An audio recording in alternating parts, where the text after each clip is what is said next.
香港588尺3房硬改4房，其中一定有個請飛員嘅小故事。呢套彩怡花園3座 J 室，業主兩公婆都係全職返工，大仔非要一人一間房，小仔剛剛升小學，每日要補習釘功課，老人家又唔喺身邊，實在頂唔順，打定主意要請飛員幫手。但原本只得3間房，2間俾細路住，1間主人房，根本騰唔出獨立工人房。揾過好幾間設計都話，只能係客廳加床鋪，完全冇私隱，請回來的工人都做唔長。業主當時同我講，都一定要有間正正經經的工人房。我哋前後上門度咗3次尺，終於揾到破解方法。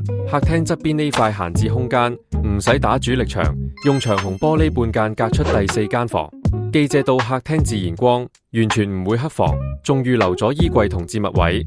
飛員住得舒服有尊嚴，仲唔會壓縮到客廳的活動空間。順手連同全屋一齊優化，入戶做洞板鞋櫃加換鞋凳，雜物有歸宿。餐邊櫃藏住原餐台同水壩，慳位又整齊。廚房嵌入式收齊雪櫃、洗衣機，細廚房都有大操作面。全屋奶油風加弧形吊頂，軟化硬牆角，視覺上仲闊咗幾寸。其實香港細單位從來唔注定要住得擠迫，只要識得善用每一寸空間，生活的難題總有解法。